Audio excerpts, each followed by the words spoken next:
Make a date with Reverend Dr. Ebenezer Markwei at 6 a.m. from Monday to Saturday on Graphic Online via Facebook and YouTube as he expounds on matters of faith. Graphic Online, truth and accuracy every day.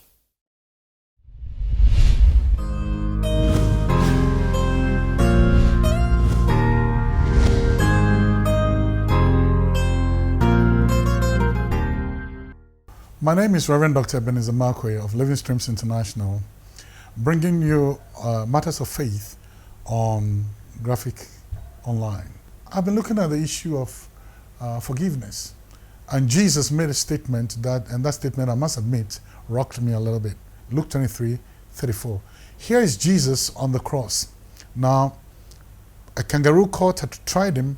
That is a court with unequal hands. You know, a kangaroo court had tried him. Wicked people had sentenced him. They had accused him of what he had not done, and also they had driven nails through his hands. And not just that, but also on the cross, in pain and screaming, in agony, his body racked with pain, he cries out he said, "I thirst." And they gave him vinegar and a sponge. Then Jesus looks at all of them with the mockery, the pain and everything that he was going through. And then Jesus said a prayer to God. And to be honest with you, I'm not too sure that I have reached that stage yet. Because if I were Jesus on the cross, I would have said a lot of things. God punish you. May God reward you. May God do this. May God do that. Because why are you inflicting this pain, an undeserved pain, upon me? A crime I had not committed, and yet you're treating me this way. My body will be filled with pain. My mind will be filled with anguish. And of course, my tongue and my lips are going to utter judgment and condemnation. But look at what Jesus did. He said a prayer. He said, "Father, forgive them, for they don't know what they are doing." Oh, wait a minute. Father, forgive them, for they don't know what they are doing. What are you saying? That the people who were killing Jesus, they didn't know what they were doing? That the people who went to trial and accused him wrongly didn't know what they were doing?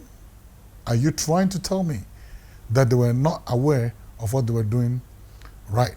The reasons why people do things against you, that hurts. It's number one, out of malice. Number two, out of offense.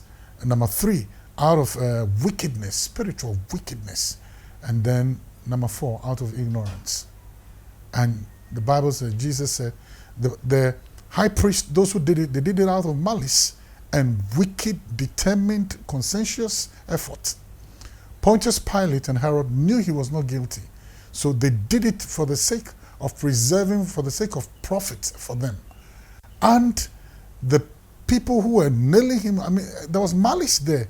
There was all these things there. But yet Jesus summarized everybody's attitude towards him and said, "Father, forgive them, for they don't know what they are doing." You know one thing? Sometimes people do what they do against you. They don't know. They don't have all the facts. They don't even have the mind of God. They don't know what God thinks. And sometimes they do these things out of ignorance. It will bring a resolution to your heart if you can relegate the things that people do wrongly against you to ignorance. Not that they are not aware, they are aware, but it's still ignorant. Why? Because they are not ignorant. They are ignorant of the intentions of God. Why? Because they don't know the plan of God. Why? Because they are serving other people's purposes. So Jesus said, "Father, forgive them, for they don't know what they are doing." Let me just say this. Forgiveness is a decision you make. I am making a decision, forgive. Why? Because I don't want to carry the load or the burden of unforgiveness around. It is very important for me, because forgiveness, to err is human and to forgive is divine. And my personal prayer life, when Jesus said, when you pray, say to God, "And forgive my trespasses, as I forgive other people's trespasses." So guess what? I don't want God to hold anything against me, so I'll forgive you. It doesn't mean God will not deal with you. He may deal with you. It doesn't mean God will not come visit you. He might. It doesn't mean that the seeds you sow, you get a crop failure. You may get a crop failure. But I have removed the responsibility of whatever happens to you today or tomorrow, or never happens to you. I've removed myself from the equation.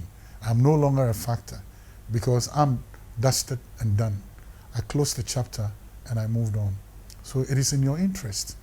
Sometimes when you don't have a full grasp of everything and you don't even understand where they're coming from, just say this and make that decision and say, Father, forgive them, for they don't know what they are doing. Sometimes men are ignorant of the purposes of God. So you know what? Forgive and move on. God bless you. See you next time.